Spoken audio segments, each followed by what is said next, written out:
तो मित्रों, UP TET C TET के इम्पॉर्टेंट क्वेश्चन सीरीज में मैं आज आपके लिए लाया हूँ हिंदी साहित्य के विकास के कुछ प्रमुख अंश लेकर आया हूँ जो आपके एग्जाम में पूछे जाते हैं। और मैं पहले भी आपको बता चुका हूँ कि मैं अपने नोट्स से आपको सारी बातें बताता हूँ, जिनको पढ़कर जिनको बनाकर मैंने खुद एग्ज़ाम को पहले अटेम्प्ट में अच्छे नंबरों से क्वालिफाई किया है, तो वही आप तक पहुंचाने का मेरा प्रयास है। तो चलिए, इस श्रृंखला में पहला जो प्रश्न है वो हिंदी भाषा का विकास संस्कृत भाषा से हुआ है और संस्कृत से उसका क्रम क्या है। तो विकास का क्रम जो है हिंदी भाषा के विकास का क्रम की जब आप बात करेंगे तो ये क्रम पूछा जाता है। सबसे पहले आता है संस्कृत, उसके बाद आता है पाली, उसके बाद प्राकृत भाषा आई, उसके बाद अपभ्रंश आया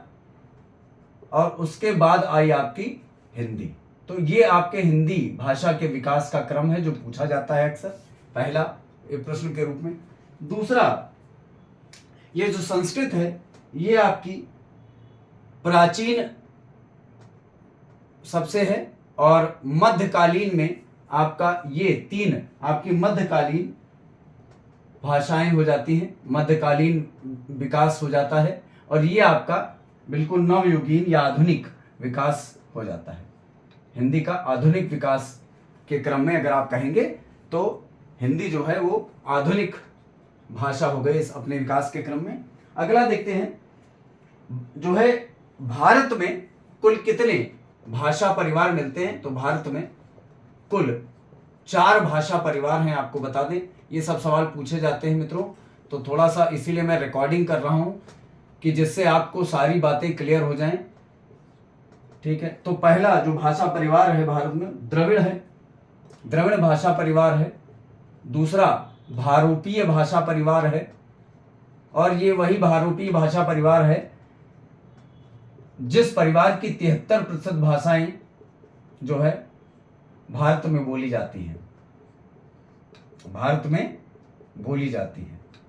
ठीक है, समझ में आ गई कि नहीं बात।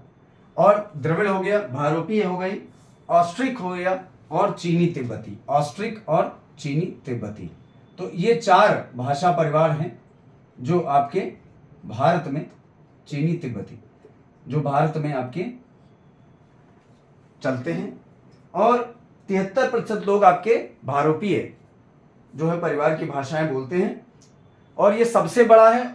और जो है आपका चीनी तिब्बती जो है वो सबसे छोटा, 0.7% भाषा बोलने भाषाएं जो है इस परिवार की बोली जाती हैं।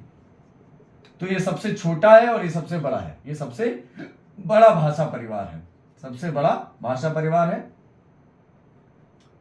ठीक है, और चीनी तिब्बती जो है वो सबसे छोटा भाषा परिवार है, ये सबसे छोटा भाषा परिवार है भारत का, सबसे छोटा भाषा परिवार है। ठीक है मित्रों, तो इस तरह से सवाल बन जाता है। आगे देखते हैं, अगला इंपॉर्टेंट जो टॉपिक है कि भारतीय आर्य भाषाओं को 3 भागों में बांटा गया है। प्राचीन भारतीय आर्य भाषाएं, मध्यकालीन आर्य भाषाएं और जो है आपके आधुनिक भारतीय आर्य भाषाएं। तो प्राचीन भारतीय आर्य भाषाओं, प्राचीन भारतीय आर्य भाषाएं हैं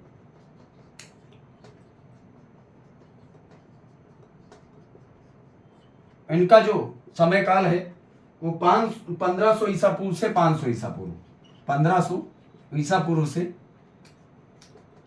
500 ईसा पूर्व तक आपकी ये प्राचीन भारतीय आर्य भाषाएं हैं। उसके बाद मध्यकालीन आर्य भाषाएं, मध्यकालीन आर्य भाषाएं हैं। ये आपकी 500 ईसा पूर्व से लगाकर 500 ईसा पूर्व से लगाकर 1000 ईस्वी तक, 1000 ईस्वी तक ये मध्यकालीन आर्य भाषाएं चली। उसके बाद, और इन मध्यकालीन आर्य भाषाओं में पाली, प्राकृत और अपभ्रंश इसी में आती हैं। पाली ऊपर मैंने मेंशन किया है, ये देखिए, पाली, प्राकृत और अपभ्रंश, पाली, प्राकृत और अपभ्रंश इसी समय काल की भाषाएं हैं। ठीक है, मध्यकालीन आर्य भाषाओं। और उसके बाद आता है आधुनिक भारतीय आर्य भाषाएं जो 1000 ईस्वी से शुरू हुई। आधुनिक आर्य भाषाएं जो 1000 ईस्वी से अब तक चली आ रही हैं, जिसमें आपकी बंगाली मराठी हिंदी, ठीक है, और सभी भाषाएं हैं, ठीक है, एंड सो ऑन। ठीक है मित्रों, तो इस तरह से आगे चलते हैं कि बौद्ध साहित्य की जो रचना हुई है वो पाली भाषा में हुई है। मगधी जिसको कहते हैं बौद्ध साहित्य की जो रचना हुई है, ये सब सवाल पूछे जाते हैं। बौद्ध साहित्य की रचना जो है वो आपके पाली या प्राकृत भी कह सकते हैं, वो पाली या मगधी भाषा भी कह सकते हैं, आपको मगधी भाषा में हुई है। ठीक है, अगला देखते हैं।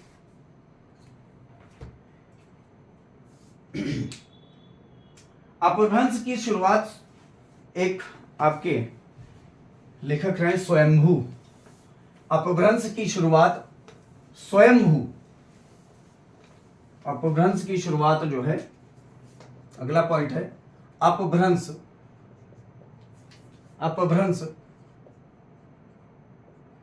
की शुरुआत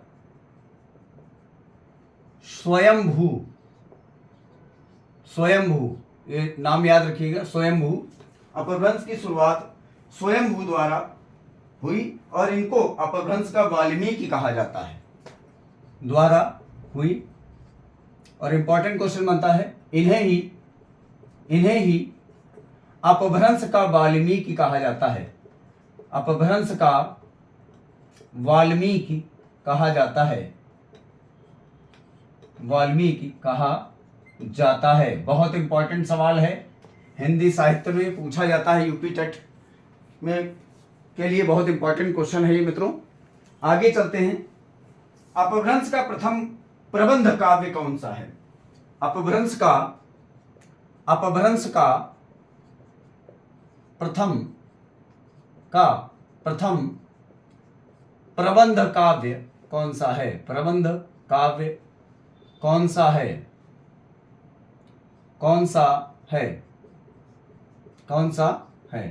अपभ्रंश का प्रथम प्रबंध काव्य कौन सा है? तो भविष्यत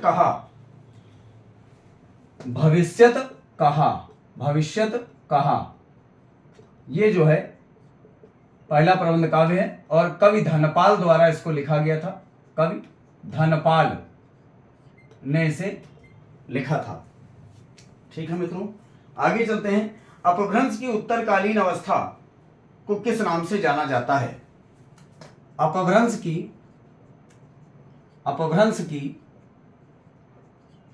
उत्तरकालीन अवस्था, मित्रों टीजीटी वगैरह में भी इसी तरह के सवाल पूछे जाते हैं। उत्तरकालीन अवस्था को क्या कहते हैं? अपभ्रंश की उत्तरकालीन अवस्था को क्या कहते हैं?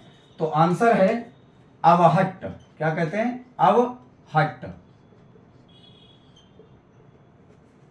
अवहट्ट। अपभ्रंश की उत्तरकालीन अवस्था को क्या कहते हैं? अवहट्ट कहते हैं। और मित्रों संस्कृत भी दो तरह की है, एक वैदिक संस्कृत है, एक लौकिक संस्कृति है। वैदिक संस्कृत का जो काल है वो 1500 ईसा पूर्व से 1000 ईसा पूर्व तक माना जाता है। संस्कृत के भी दो हिस्से हैं, मतलब दो तरह की संस्कृत है। कौन कौन सी? एक वैदिक संस्कृति है, एक लौकिक संस्कृति है। वैदिक संस्कृत और दूसरी है वैदिक काल वाली संस्कृत और दूसरी लौकिक संस्कृत। ठीक है। वैदिक संस्कृत का जो काल है वो 1500 ईसा पूर्व से आपका 1000 ईसा पूर्व तक है, से 1000 ईसा पूर्व तक है। और लौकिक संस्कृत का जो काल है वो 1000 ईसा पूर्व से 500 ईसा पूर्व तक का है, काल। ठीक है मित्रों, अब वैदिक संस्कृत के अंतर्गत आता क्या क्या है? तो आपने जो चारों ग्रंथ पढ़े हैं ना, चारों वेद जो पढ़े हैं, यजुर्वेद, ऋग्वेद, यजुर्वेद, सामवेद और अथर्ववेद, ये सारे वेद जो है ना, अथर्ववेद, ये सारे वेद जो है वो वैदिक संस्कृत के हैं, और ब्राह्मण और आरण्यक उपनिषद भी, ब्राह्मण उपनिषद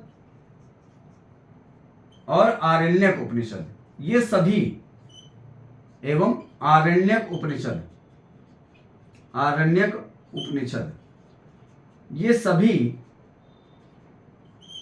सभी जो है वो आपके वैदिक संस्कृत में लिखे गए हैं या वैदिक संस्कृत काल में लिखे गए हैं। और लौकिक संस्कृत जो है वो पाणिनि द्वारा इसका नामकरण किया गया था। तो वाल्मीकि की रामायण, वेद व्यास की महाभारत, वाल्मीकि की रामायण, पूछा जा सकता है कि वाल्मीकि की रामायण जो है वो कौन सी संस्कृत का हिस्सा है, तो लौकिक संस्कृत। और वेद व्यास की महाभारत,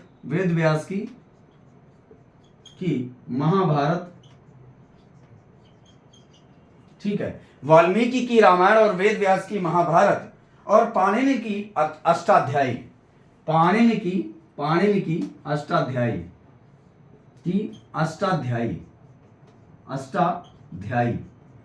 ये जो है पाणिनि की अष्टाध्यायी, ये तीनों ही लौकिक संस्कृत का जो है हिस्सा रही है और लौकिक संस्कृत में लिखी गई है मित्रों। ठीक है, आगे चलते हैं इसी क्रम में। तो अपभ्रंश के कई भेद हैं, जानते हैं अपभ्रंश के कौन कौन से भेद हैं। ज्यादा बड़ा वीडियो मुझे लगता है ना बनाऊं, क्योंकि आप सभी को देखने में भी तकलीफ होती है। तो अपभ्रंश के भेद हैं शौरसेनी, अर्धमागधी, मागधी, ब्राह्मण, महाराष्ट्री। तो ये जानने की आपको बहुत ज्यादा आवश्यकता नहीं है। हमारी भाषा का जो नाम है हिंदी, पूछा जाता है हमारी भाषा हिंदी ये किसकी देन है। हमारी भाषा हिंदी जो नाम है वो किसकी देन है, तो ये आपको बता दें ईरानियों की देन है। ये ईरानी लोग जो है उन्होंने हमारी भाषा को हिंदी नाम दिया है, ईरानियों की देन है, ईरान के लोगों की। और एक बहुत विशेष बात कि हिंदी के विकास काल को 3 भागों में बांटा गया, आदिकाल, मध्यकाल, आधुनिक काल। ठीक है, 3 भागों में बांटा गया है। हिंदी के विकास में, हिंदी खड़ी बोली के विकास में जो है आपका फोर्ट विलियम कॉलेज कलकत्ता के आचार्य, हिंदी, ये पूछा जाता है हिंदी भाषा के विकास में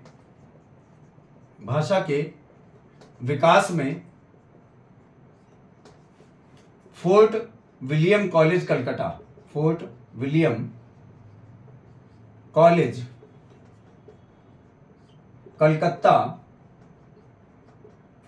कॉलेज कलकत्ता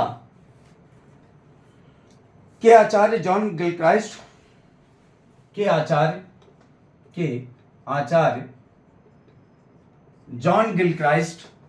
जॉन गिलक्राइस्ट के साथ इंसा अल्लाह खां, आपने नाम सुना होगा, इंसा अल्लाह खां, लल्लू लाल, सदल मिश्र के साथ इंसा अल्लाह खां,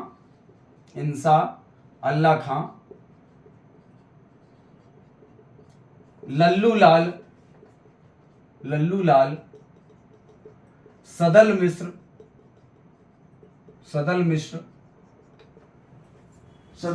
और आपके क्या नाम, सदा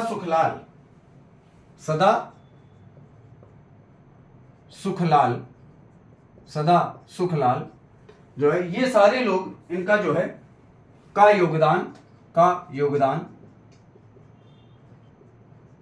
अविस्मरणीय है। तो आपसे सवाल इसमें यह पूछ लिया जाता है कि हिंदी भाषा के विकास में फोर्ट विलियम कॉलेज के जो आचार्य थे कलकत्ता के, वो कौन थे या उनका नाम क्या था, उनके साथ कौन कौन से लोग थे। इस तरह के सवाल आपसे बना दिए जाते हैं मित्रों। तो आगे चलते हैं इसी क्रम में। रानी केतकी की कहानी ठेठ बोलचाल इंसा अल्लाह खां द्वारा लिखी गई है। प्रेम सागर, लल्लू लाल, ये कुछ मेन रचनाएं हैं। प्रेम सागर किसने लिखी, लल्लू लाल।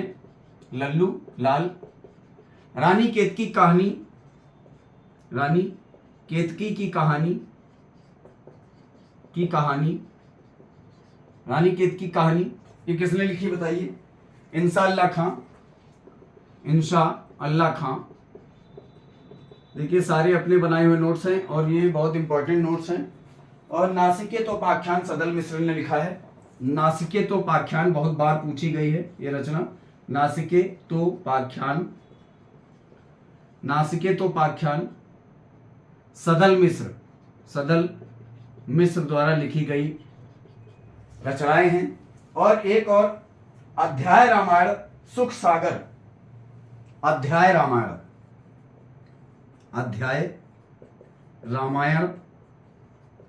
सुख सागर, अध्याय रामायण सुख सागर ये किसने लिखी हैं पता है आपको? सदा सुखलाल ने, सदा सुखलाल। ये इनकी कुछ रचनाएं हैं उस समय की जो बहुत इंपॉर्टेंट है और पूछी जाती हैं।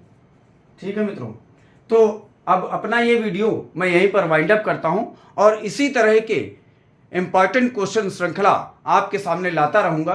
कृपया आप मेरे चैनल पर बने रहें, लाइक करें, सब्सक्राइब करें और इस विश्वास के साथ आप जुड़े रहिए कि जो मैं आपको हिंदी साहित्य का इतिहास पढ़ा रहा हूं या आपको जो भी मैं एसएसटी के क्वेश्चंस दे रहा हूं वो बहुत ही इंपॉर्टेंट क्वेश्चंस हैं और यहां से आपको पेपर में सवाल मिलना ही मिलना है। तो बंधुओं, इसी के साथ अपने जो है इस वीडियो को वाइंड अप करता हूं। धन्यवाद। जय शिक्षक, जय भारत।